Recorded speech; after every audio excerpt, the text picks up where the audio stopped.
युवाओं में देखने को मिलता है, इतना टैलेंट पहले कभी नहीं था। और मैं ये सिर्फ आपका दिल रखने के लिए नहीं कह रहा, मैं दिल से इस बात को फील करता हूँ। आज के इस दौर में 98 to 100% मार्क्स कई स्टूडेंट आराम से ले आते हैं, और अगर कोई 98% और 100% मार्क्स ला रहा है तो किसी को कोई हैरानी नहीं होती। और हमारे दौर में सब सब्जेक्ट के मिलाकर भी कई बच्चों के 100 पूरे नहीं हो रहे थे। तो ये बात तो बिल्कुल तय है कि आज की पीढ़ी में टैलेंट की कोई कमी नहीं है। लेकिन कहानी में ट्विस्ट कब आता है जानते हैं? जब बच्चे 14 से 20 साल की उम्र में होते हैं। अब इनके हार्मोन्स जम करने लगते हैं, और इसका सबसे गंभीर असर ये होता है कि ये हार्मोन्स बच्चों को पेरेंट्स से दूर कर देते हैं, क्योंकि इस उम्र में बच्चों को चाहिए आजादी, और माँ बाप वो आजादी देते नहीं, क्योंकि वो जानते हैं इस तरह की आजादी के लिए ये उम्र सही नहीं है। तो पेरेंट्स रोकते हैं, समझाते हैं, उनको पता है ये उम्र फिसलने वाली है, यही वो उम्र है जिसमें फ्यूचर बन भी सकता है और बर्बाद भी हो सकता है। अब यहां बच्चों को लगता है कि यही दो लोग मेरे दुश्मन हैं। यहां बच्चे अब माँ बाप से झूठ बोलना शुरू कर देते हैं, चीजें छुपाना शुरू कर देते हैं। बच्चों को अब दोस्तों के साथ रहने में ज्यादा मजा आने लगता है, अपने ही माँ बाप अब दुश्मन दिखाई पड़ने लगते हैं। अगर किसी बात पर माँ बाप डांट दें तो आजकल के बच्चों का एक फेवरेट डायलॉग है, आवर पेरेंट्स आर आउटडेटेड। पापा आप सठिया गए हो। और अगर बच्चे ऐसा कर रहे हैं तो मुझे इसमें कोई हैरानी की बात नजर नहीं आती। ये नेचुरल है, सभी करते हैं।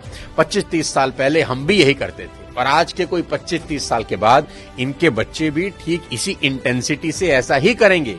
ये साइकिल चलता रहेगा। अरे आपको दिक्कत क्या है हमसे? कम से कम हम कोशिश तो कर रहे हैं ना। बाकी मोहल्ले के लौंडों के जैसे सड़क पे आवारागर्दी तो नहीं कर रहा है, लंठाई तो नहीं कर रहा है। पढ़ाई पे ध्यान दिए होते हैं तो अरे नहीं गया ध्यान पढ़ाई पे। एक और कहानी जो इस उम्र में होती है वो ये कि बच्चे अपने पेरेंट्स से अब नफरत करते हैं और दूसरे पेरेंट की बात खुशी खुशी सुन लेते हैं।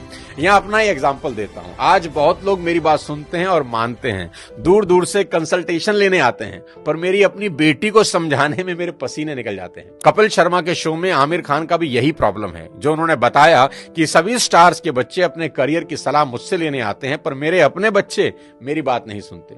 बच्चे बात सुने या ना सुने ये मेरी प्रॉब्लम नहीं है, मेरी चिंता कुछ और है, वो बताता हूं आपको। अभी कुछ दिन पहले मैं एज अ चीफ गेस्ट अपनी बेटी के स्कूल में गया, जहां उनकी प्रिंसिपल ने मुझे इनवाइट किया। उनका कोई एनुअल डे प्रोग्राम था। मैंने वहां भी यही कहा कि मेरी चिंता बच्चों की परसेंटेज को लेकर कुछ ज्यादा नहीं है, क्योंकि पिछले 20 साल में कोई 200 से ज्यादा कॉर्पोरेट्स को मैं ट्रेन कर चुका हूं, और मैं जानता हूं कि स्कूल और कॉलेज में पढ़ाई जाने वाली 90% बातें जिंदगी में कहीं काम नहीं आती, और 90% बातें जो जिंदगी में काम आती हैं वो स्कूल और कॉलेज में पढ़ाई ही नहीं जाती। मुझे तो याद ही नहीं कि कब sine theta upon cos theta is equal to tan theta मैंने अपनी जिंदगी में कहीं इंप्लीमेंट किया। एज अ पेरेंट आज मेरी सबसे बड़ी चिंता यही है कि बच्चे किसी गलत संगत में पढ़कर कोई गलत रास्ता ना ले लें, क्योंकि कुछ रास्ते ऐसे हैं जिसमें वापसी करीब करीब नामुमकिन है, जैसे नशे का रास्ता, जहां एक बार इंसान चला जाए तो फिर वापस नहीं लौटता। नशे पर एक पूरा वीडियो मैंने बनाया है, एक बार जरूर देखना। कोई ऐसा कदम ना उठाएं जिसका पछतावा उन्हें सारी उम्र हो। एक शेर है कि एक गलत कदम उठा था राहे शौक में, एक गलत कदम उठा था राहे शौक में, और मंजिल तमाम उम्र मुझे ढूंढती रही। कि आदमी एक गलती करता है और फिर रास्ता कभी मिलता नहीं। और मेरी तो सभी स्कूल टीचर से बस इतनी ही उम्मीद है और गुजारिश है कि वो बच्चों को एक अच्छा इंसान बना दे, क्योंकि टीचर आज जो पढ़ाने वाले हैं उससे ज्यादा ज्ञान तो गूगल पर एक क्लिक में अवेलेबल है। आज टीचर की रिस्पॉन्सिबिलिटी पहले से कहीं ज्यादा है। वो अपने स्टूडेंट्स को मोराएं कि अगर कोई भी प्रॉब्लम है तो उसका हल जरूर है। आज की बेहद होनहार जनरेशन से इतनी ही रिक्वेस्ट करना चाहता हूं कि पिता की इज्जत राम की तरह करना, कि पिता के वचन पूरे करने को जीवन के 14 बरस कठोर वनवास में गुजार दिए उस व्यक्ति ने, और वो भी खुशी खुशी। आपके माँ बाप को आपसे कुछ नहीं चाहिए, वो तो अपने जाने के बाद अपनी सारी प्रॉपर्टी संपत्ति आपको ही देकर जाने वाले हैं। देश के हर युवा से कहना चाहता हूं कि आज से 3 चीजें रोज करना शुरू कर दें, अगर अब भी नहीं कर रहे। सबसे पहले रोज कम से कम 30 मिनट अपने पेरेंट्स के साथ जरूर गुजारें। इधर उधर की कैसी भी बातें करें, खुद हंसें, उन्हें हंसाएं, कोई जोक सुनाएं, उनसे उनकी कोई पुरानी यादें ताजा करवाएं, उनके स्कूल कॉलेज की बातें करें, कुछ किस्से पूछें उनसे, कैसी भी बात करें पर बात करें। देखना वो अपने स्कूल कॉलेज के किस्से बताएंगे ना, जब उनकी आंखों में चमक आनी शुरू हो जाएगी। क्योंकि दोस्त, जैसे जैसे आप बड़े हो रहे हैं ना, आपके माँ बाप बूढ़े हो रहे हैं, और ये समय फिर नहीं आएगा।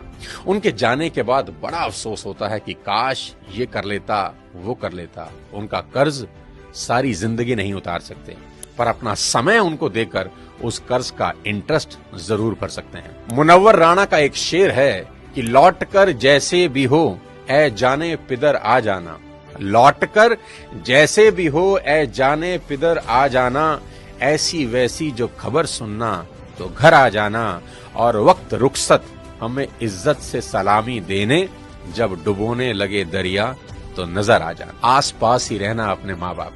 दूसरी बात, भूल कर भी उनसे ऊंची आवाज में कभी बात ना करना। उनको कभी ये एहसास ना हो जाए कि अब हम बूढ़े हो रहे हैं, कमजोर हो गए, इसलिए हमसे ऐसे बात की जा रही है। याद रखना, आपकी वजह से उनकी आंख से निकला एक आंसू आपकी तमाम जिंदगी बर्बाद कर सकता है। माँ बाप तो फिर भी माफ कर देंगे, पर वो माफ नहीं करेंगे। तीसरी सबसे इंपॉर्टेंट चीज, बिना माँ बाप के पैर छुए घर से मत निकलना। अपने दिन की शुरुआत उनका आशीर्वाद लेकर ही करना।